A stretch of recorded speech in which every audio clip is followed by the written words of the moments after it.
আসসালামু আলাইকুম। আমি তাসনিম জাহান তিশমা। এবছর মেডিকেল ভর্তি পরীক্ষায় জাতীয় মেধায় ৩২১তম স্থান অধিকার করে স্যার সলিমুল্লাহ মেডিকেল কলেজে চান্স পেয়েছি। আমরা সবাই জানি যে রেটিনা কর্তৃক আয়োজিত রেটিনা স্টার বরিশাল জোনের পরীক্ষা আগামী ১৬ এবং ১৭ মে অনুষ্ঠিত হবে। গত বছর এই সময়টাতে আমাদেরও পরীক্ষা হয়েছিল এবং আমি সেটায় অংশগ্রহণ করে বরিশাল জোনে ১৯তম এবং সেন্ট্রালি ১১৬৪তম স্থান অধিকার করেছিলাম।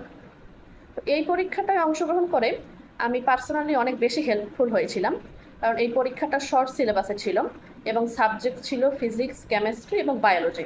তো এই তিনটা সাবজেক্টের শর্ট সিলেবাসে আমার ঠিক কী কী ল্যাকিংস আছে সেই জিনিসটা আমি এই পরীক্ষাটা দেওয়ার মাধ্যমে বুঝতে পেরেছিলাম এবং তারপর সেই ল্যাকিংসগুলোকে আরও বারবার শুধরানোর চেষ্টা করেছিলাম এবং বারবার সেগুলো রিভাইজ দেওয়ার চেষ্টা করেছিলাম।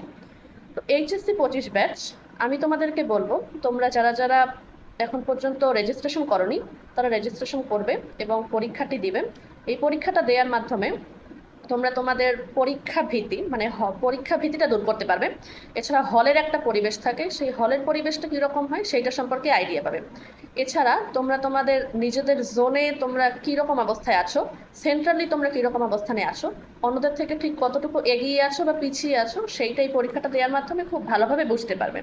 তো তোমরা যারা এখন পর্যন্ত রেজিস্ট্রেশন করনি তারা রেজিস্ট্রেশন করো, আর যারা রেজিস্ট্রেশন অলরেডি করে ফেলেছো তাদেরকে আমি বলবো তোমরা সকলেই পরীক্ষায় অংশগ্রহণ করো। এই পরীক্ষাটা তোমাদের জন্য অত্যন্ত হেল্পফুল হবে এবং এই রেজিস্ট্রেশন লিঙ্কটি ক্যাপশনে এবং কমেন্ট সেকশনে দেওয়া আছে। ধন্যবাদ।